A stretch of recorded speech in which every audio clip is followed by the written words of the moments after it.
Hi simple ಆಗಿ ಕೊಬ್ಬರಿ ಒಬ್ಬಟ್ಟನ್ನು ಮಾಡ್ಕೊಳ್ಳೋಣ ಬನ್ನಿ. ನಾನಿಲ್ಲಿ ಒಂದು ದೊಡ್ಡ ಗಾತ್ರದ ತೆಂಗಿನಕಾಯಿನ ತಗೊಂಡು ಇದನ್ನು ಸಣ್ಣದಾಗಿ ಹಚ್ಕೊಂಡು ಮಿಕ್ಸರ್ ಜಾರ್ಗೆ ಹಾಕ್ಕೊಂಡು ಆದಷ್ಟು ನುಣ್ಣಗೆ ರುಬ್ಕೊಂಡಿದ್ದೀನಿ. ಈಗ ಒಂದು 2 ಕಪ್ ಆಗಷ್ಟು ಕೊಬ್ಬರಿ ತುರಿ ಬಂದಿದೆ. ಇದಕ್ಕೆ ನಾನು 1.5 ಕಪ್ ಆಗಷ್ಟು ಬೆಲ್ಲವನ್ನು ಕೂಡ ತಗೊಂಡು ಇವೆರಡನ್ನ ಕೂಡ ಸೇರಿಸ್ಕೊಂಡು ಚೆನ್ನಾಗಿ ರುಬ್ಕೊಳ್ತಾ ಇದ್ದೀನಿ. ಇದಕ್ಕೆ ಬೇಕಿದ್ರೆ ಒಂದು ಸ್ವಲ್ಪ ಏಲಕ್ಕಿ ಪುಡಿಯನ್ನು ಕೂಡ ಈಗಲೇ ಹಾಕ್ಕೊಂಡು ರುಬ್ಕೋಬೇಕು. ಆದಷ್ಟು ನುಣ್ಣಗೆ ರುಬ್ಕೊಂಡು ನಾವು ಇದನ್ನು ಎತ್ತಿಕೊಳ್ಳೋಣ. ಈಗ ಒಂದು ಬೌಲ್ಗೆ 1/4 ಕಪ್ ಆಗಷ್ಟು ಮೈದಾ ಹಿಟ್ಟು, ಸ್ವಲ್ಪ ಅರಿಶಿಣ ಪುಡಿ, ಸ್ವಲ್ಪ ಉಪ್ಪನ್ನು ಸೇರಿಸ್ಕೊಂಡು ಚಪಾತಿ ಹಿಟ್ಟಿಗಿಂತ ಸ್ವಲ್ಪ ಮೃದುವಾಗಿ ನಾದ್ಕೊಂಡು ಸ್ವಲ್ಪ ಎಣ್ಣೆಯನ್ನು ಹಾಕ್ಕೊಂಡು ಒಂದು 1/4 ಗಂಟೆ ನೆನೆಯಲಿಕ್ಕೆ ಇಟ್ಕೊಳ್ಳೋಣ.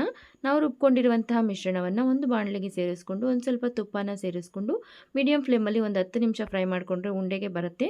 ಆಗ ಒಂದು ಸ್ವಲ್ಪ ಏಲಕ್ಕಿ ಪುಡಿಯನ್ನು ಸೇರಿಸ್ಕೊಂಡು ಉಂಡೆ ಮಾಡ್ಕೊಂಡು ಎತ್ತಿಕೊಂಡು ನಾವು ಆಲ್ರೆಡಿ ನೆನೆಸಿಟ್ಕೊಂಡಿರುವಂತಹ ಮೈದಾ ಸ್ವಲ್ಪ ಇಟ್ಕೊಂಡು ಅದರ ಒಳಗಡೆ ಈ ಒಂದು ಉಂಡೆಯನ್ನು ಇಟ್ಕೊಂಡು ಹೋಳಿಗೆ ಥರ ತಟ್ಕೊಂಡ್ರೆ ಈಸಿಯಾಗಿ ಕೊಬ್ಬರಿ ಒಬ್ಬಟ್ಟು ರೆಡಿ ಆಗುತ್ತೆ. ಫುಲ್ ವಿಡಿಯೋ ಲಿಂಕ್ ಕೊಟ್ಟಿದ್ದೀನಿ, ಒಂದ್ಸಲಿ ಚೆಕ್ ಮಾಡ್ಕೊಳ್ಳಿ. Thank you so much.